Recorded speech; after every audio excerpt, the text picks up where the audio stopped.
Hello everyone, সবাই কেমন আছো? আশা করছি খুব ভালো আছো আর আমিও খুব ভালো আছি। তো তোমরা ভিডিওর থাম্বনেল দেখেই বুঝে গেছো যে আমরা কোথায় যাচ্ছি। তো পুরো ভিডিওটা দেখতে থাকো, সব কিছুই দেখাবো তোমাদের।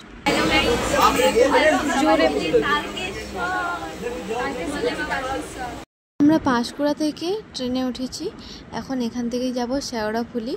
শেওড়াফুলি থেকে আমরা গঙ্গায় জল নিয়ে তারপর তারকেশ্বরের দিকে রওনা দেব।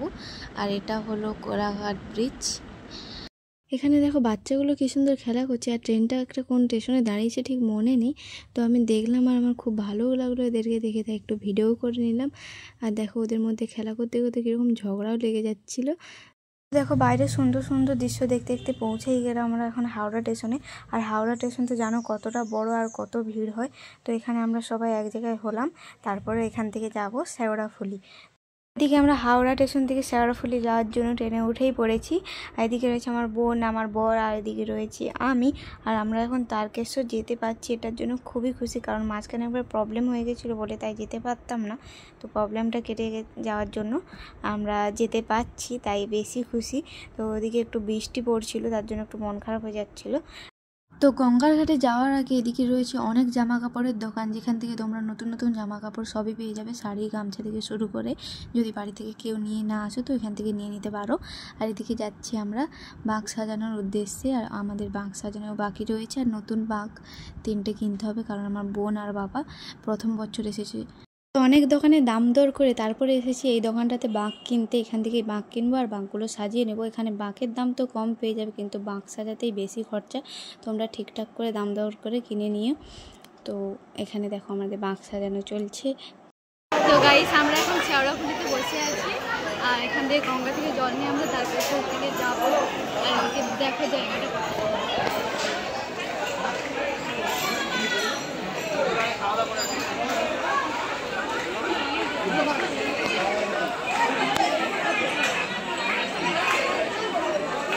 এটা হলো ঘাটের সামনে, যেখানে বাঁক রাখার জায়গা রয়েছে। তো এখানে জল এনে তোমাদেরকে বাঁকটা রাখতে হবে, আর কাদা দিয়ে এখানে ভাঁড়ের ওপর সাজিয়ে দেবে, যাতে হেঁটে যাওয়ার সময় জলটা না ভাঁড় থেকে পড়ে যায়। তো এখানে আমরা তিলক কেটে নিচ্ছিলাম, আর এটা 10 টাকা করে নিয়েছিল। তো এখান থেকে সবাই তিলক কেটে নিচ্ছিল, আর তিলকটা কেটে কেমন লাগছে তোমরাই বলো। আর এদিকে আমার বোন, আমার বাবা সবাই রয়েছে, সবাই তিলক কেটেছে।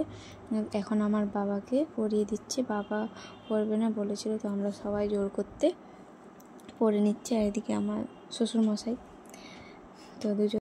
তো আমরা বাঘ নিয়ে হাঁটা শুরু করে দিয়েছি সবাই। আর এদিকে রয়েছে আমরা 4 বোন আর আমার বর।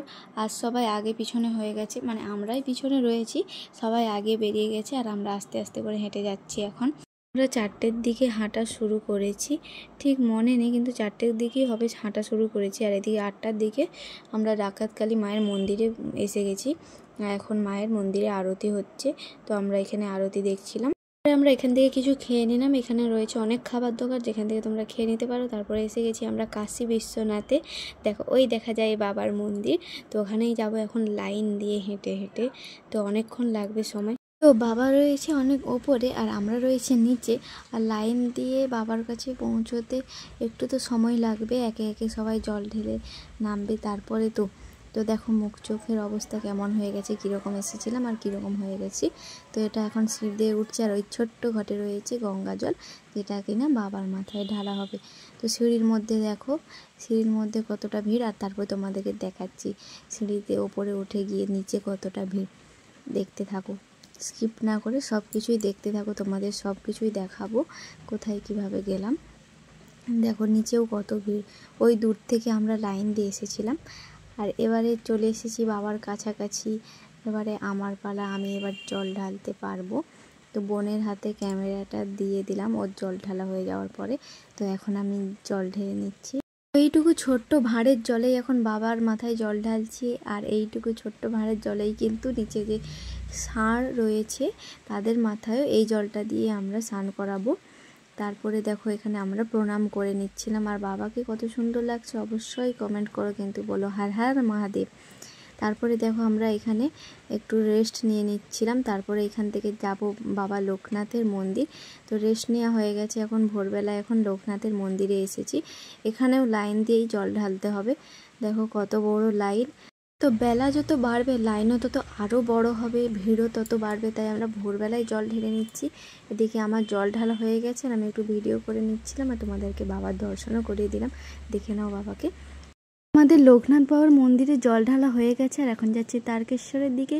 তো বাবার মন্দিরের কাছাকাছি চলে এসেছি। এই দেখো বাবার প্রথম গেট আর এটা হলো বাবার দ্বিতীয় গেট। ওই যে বাবা বসে আছে, বাবাকে কত সুন্দর লাগছে অবশ্যই কমেন্ট করো। আর বাবার মন্দিরের ভেতরটা তোমাদেরকে দেখাতে পারলাম না, কারণ ওখানে পুলিশ রয়েছে, গার্ড রয়েছে আর প্রচুর ভিড়ে ছিল, যেটার জন্য ভিডিও করতে পারিনি। তো এটা হলো দুধ পুকুর, এখান থেকে জল নিয়ে এখন যাচ্ছি ষাঁড়ের মাথায় ঢালতে। আর গঙ্গা জল যেটা এনেছিলাম সেটা বাবার মাথায় ঢেলে দিয়েছি। আর ওই যে ওইখানে বসে রয়েছে বাবা ওই দূরে, ওই দেখো ওখানে কত সিকিউরিটি গার্ড রয়েছে। আর এদিকে রয়েছে অনেক ঘন্টা, এখানেই রয়েছে ষাঁড়, এখানে জল ঢেলে দিয়েছি ষাঁড়ের মাথায়, তারপর এখানে ঘন্টা বাজিয়ে দিচ্ছিলাম। তোমাদেরকে দেখানোর চেষ্টা করছি বাবার মন্দির, কিন্তু অত দূর থেকে ভিডিও আসছিল না। এখানে আমরা বাবার মাথায় তো জল ঢেলে নিয়েছি আর এখানে পুজো দিতেও দিয়েছিলাম বাবার কাছে, কিন্তু পুজো তো নিজেরা দিতে পারবে না, যেই রুমে ভাড়া থাকবে সেখানে মহারাজই এসে এখানে পুজোটা দিয়ে যাবে, তারপর রুমে এসে তোমাদেরকে দিয়ে দেবে পুজোর প্রসাদ। কতজনের নামে দিবে কি না দেবে সব লিখে ওরাই নিজেরা দিয়ে দেবে। আর দেখো এবারে আমাদের পুজোর প্রসাদও চলে এসেছে, এখান থেকে প্রসাদও নিয়ে নিলাম। আর মন্দিরের বাইরে রয়েছে অনেক আচারের দোকান, আর যেমন রয়েছে বাঁশের আচার কে খায় আমি জানি না, রসুনের আচারও রয়েছে, তো তোমাদেরকে ভিডিও করে দেখালাম। তোমরা যারা পুরো 36 কিলোমিটার রাস্তাটায় হেঁটে আসতে চাও তাহলে বেশিক্ষণ কিন্তু রেস্ট নেওয়া যাবে না, রেস্ট নিলেই কিন্তু তোমাদের পা ধরে যাবে আর বেশিটা হাঁটতে পারবে না। আর এখানে আংক্লেট রয়েছে, আংক্লেট পরে নিতে পারো যাতে পায়ে গুটি না ফুটে যায়। তবুও যদি না হাঁটতে পারো এখানে গাড়ি রয়েছে, পার হেড 40 টাকা করে ভাড়া নেবে, তোমরা গাড়ি ভাড়া করেও আসতে পারো। হেঁটে আসতে আসতে কিন্তু যে বাঁকে ঘুঙুর লাগানো হয় ওই ঘুঙুরের শব্দ সাথে বাবার ধ্বনি দিয়ে আস্তে আস্তে একটা আলাদাই অনুভূতি, আলাদাই আনন্দ লাগবে।